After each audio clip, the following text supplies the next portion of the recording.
Republican Representative Anna Paulina Luna said something during a recent appearance on the War Room podcast, Steve Bannon's show, on Real America's Voice, that was rather inaccurate and you could call it dishonest, but we'll attribute it to ignorance to give her the benefit of the doubt here. And it's on the subject of Ukraine, their potential membership into NATO, a lot of things relevant in the news right now in regard to that. So we'll use this short clip as a jumping off point to get into some stuff on Ukraine, NATO, updates on that.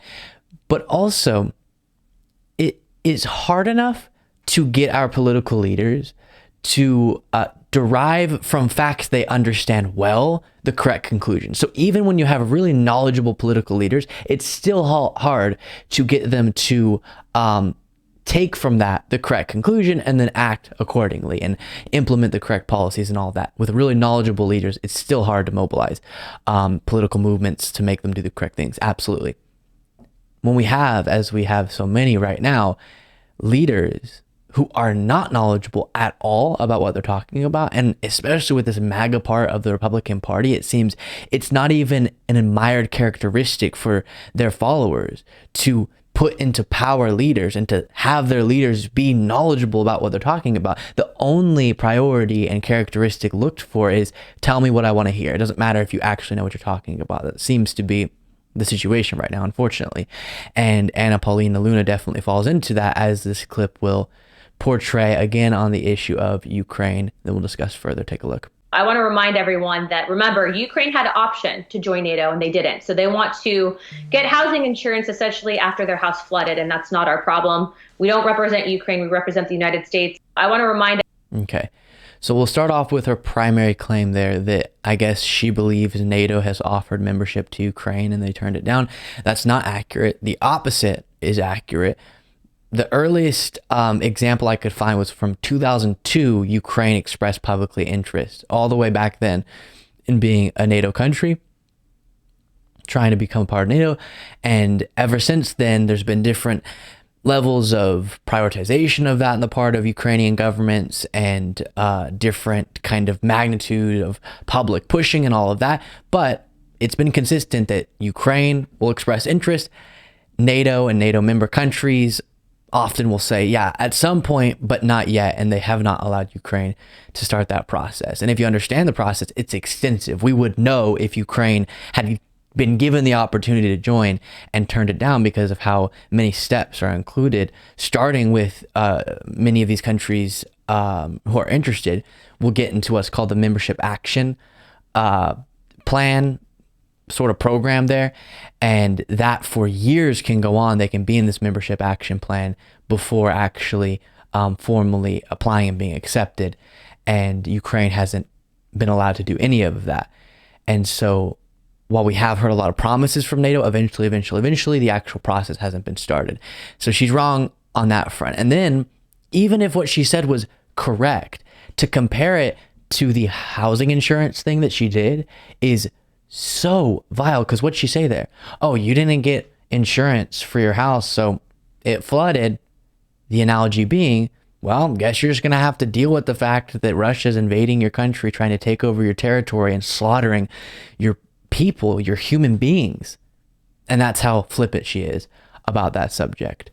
And then obviously any of the people saying, before we get to what's going on recently, that there's no reason the United States, even if it's just acting purely self-interest, in its self-interest, should support Ukraine here, also is not accurate. We have a very significant material interest in Russia not being allowed to destabilize the globe. That hurts us, as they're currently doing, and as they could do further in other situations if they're allowed to do what they're doing currently. And so it is very much in the United States' interest to both protect or assist in Ukraine's defense of themselves and their protection of themselves. That will, one, set a precedent to stop Russia from doing this in the future. Two, protect them in the moment, which is the most important thing.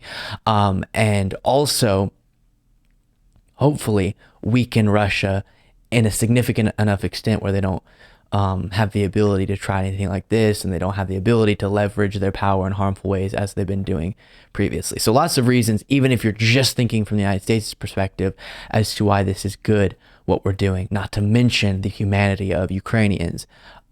as well, which I think is very important. But I'm trying to speak to Anna Paulina Luna there, who apparently doesn't care.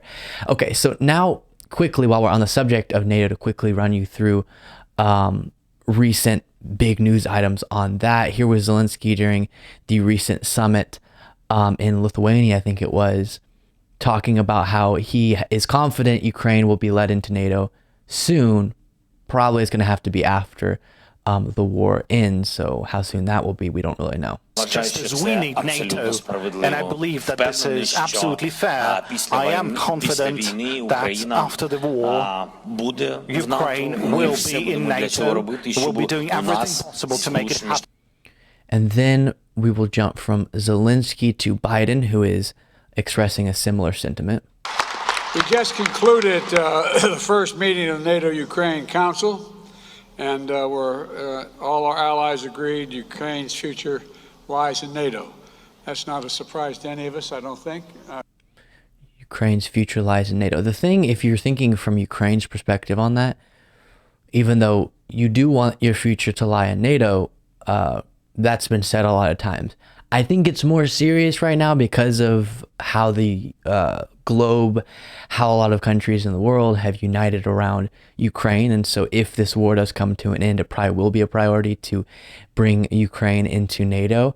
But historically, as I mentioned, since 2002, there's been a whole lot of expressions of interest on the part of Ukraine, and time again, promises from NATO or kind of vague gestures towards eventually that haven't actually been followed through on.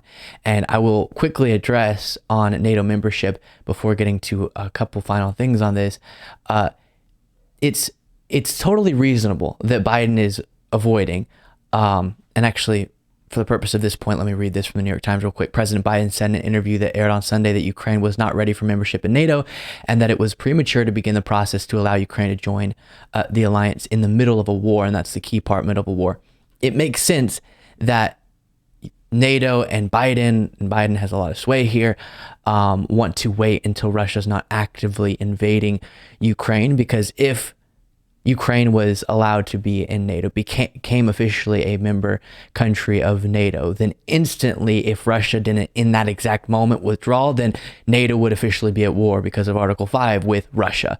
And so that would be a massive, possibly earth-destroying type action. So you understand why there's hesitance right now. But if Ukraine had been in NATO before Russia's invasion, the invasion probably wouldn't have happened.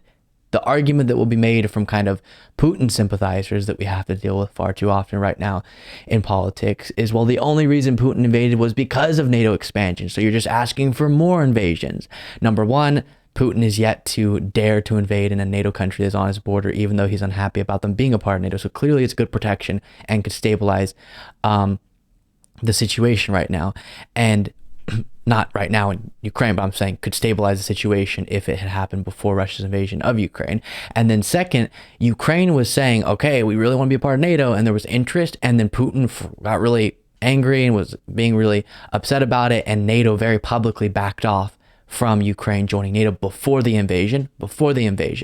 After making clear that it wasn't going to happen soon when it came to Ukraine, that's when Russia invaded. Clearly it's disingenuous. Clearly Putin is trying to acquire that territory, whether or not Ukraine had interest in NATO or was going to be allowed anytime soon. So it's a dishonest talking point. I'll end on this from the New York Times. NATO declared on Tuesday that Ukraine would be invited to join the alliance, but did not say how or when, disappointing its president, but reflecting the resolve by President Biden and other leaders not to be drawn directly into Ukraine's war with Russia. You understand both sides there. President Zelensky, of course, wanting the protection of NATO, now, as soon as possible. People are dying in his country, and leaders in other countries, such as Biden and other European countries, for their citizens, don't want to instantly, by bringing Ukraine into NATO and causing NATO to be at war with Russia, cause the threats that would come along with that, the possible disastrous ramifications that would instantly come along with that, to be present.